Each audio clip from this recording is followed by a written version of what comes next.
нархи орд дар бозорҳои суғ наздик ба 250 сомонӣ баробар шуд. ҳафтаи ҷорӣ дар бозор болоравии нархи маҳсулотҳои ниёзи аввалия ба назар мерасад. ҳоло дар нуқтаҳои ордфурӯши бозори марказии Панҷшанбе нархи як халта орди 50 килограммаи нави якум 245 сомонӣ арзиш дорад. савдогарон мегӯянд ки як ҳафта қабл нархи ин маҳсулоти аввалияи рӯзгор ба 220-225 сомонӣ дар фурӯш буд. тахминан 20 сомон 25 сомон ҳозир як халтаи орд ки 50 кило мебошад ҳамин ба фарқият аст, болоравиш аст.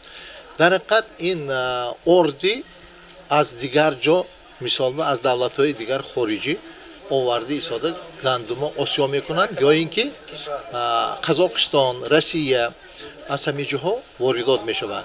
як халта орди нави дуюм дар бозор ки 45 килограмм аст ба 205 сомонӣ ва як халта орди нави сеюм ки 30 килограмм мебошад ба 67 сомонӣ баробар шудааст. нархи 1 килограмм орди нави олӣ дар нуқтаҳои фурӯши ин маҳсулот ба арзиши 5 сомонӣ 30 дирам ба фурӯш гузошта шудааст. сабаби болоравии нархи ордро намояндагони бозори марказии Панҷшанбе дар болоравӣ қурби асъори хориҷӣ арзёбӣ намуданд. ҳозира фурӯша мо нигоҳ карданда як моҳ ду моҳ ба захираи ордамоям ҳаст. ҳамин панҷшанбе мебарафтагӣ орд захираш ҳаст.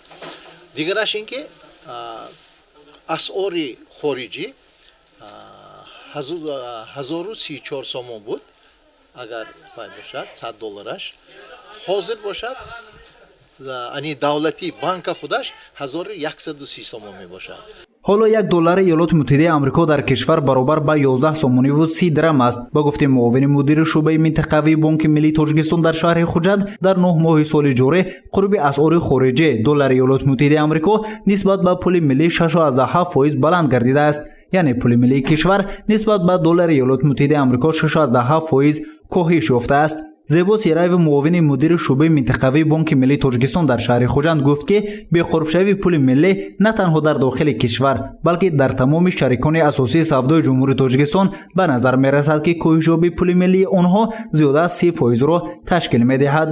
عامل‌های اساسی بلندشوی قرب اسعار خارجی نسبت پول ملی اساساً این نامتوازنی توازن سودا، زیاد بودن کسر توازن سودا، یعنی کاهش یافتن ورود و انتقال پول سرمایه‌گذاری‌های خارجی، یعنی وابسته به یعنی سر زدن وبای پاندمی کرونا ویروس کووید 19 اینچنین و یعنی کم شدن پیشنهاد اسعار خارجی و زیاد کردن طلبات به اسعار خارجی یعنی به نظر می‌رسد.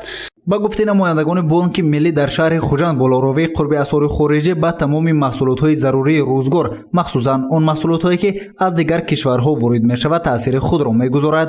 سوال که بلندشوی نرخ به نظر میرسد نوبسته از این بانک ملی تاجیکستان حرکت کرده است که تمام آن شرکت و تشکیلات هایی که با وارد نمودن محصولات های استراتژیکی از قبیل غله، ارد، اینچنین سوزشواری همه آن محصولات هایی که وارد می‌گردد آنها را با اسعار خارجی سریع قانع کرده است. البته بانک ملی تاجیکستان برای کاهش دادن باز قرب اسعار خارجی یعنی بلند برداشتن احترام و منزلت پول ملی همه تدبیرهای عملی می‌اندیشد و برای این بانک ملی تاجیکستان امروز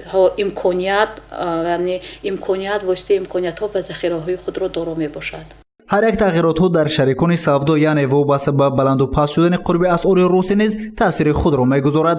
таи 2 рӯз аст ки қурби асъори русӣ низ 13 сомонӣ боло рафтааст. ин тағйирёбии қурб ба тағйири нархи маҳсулот низ таъсиргузор аст.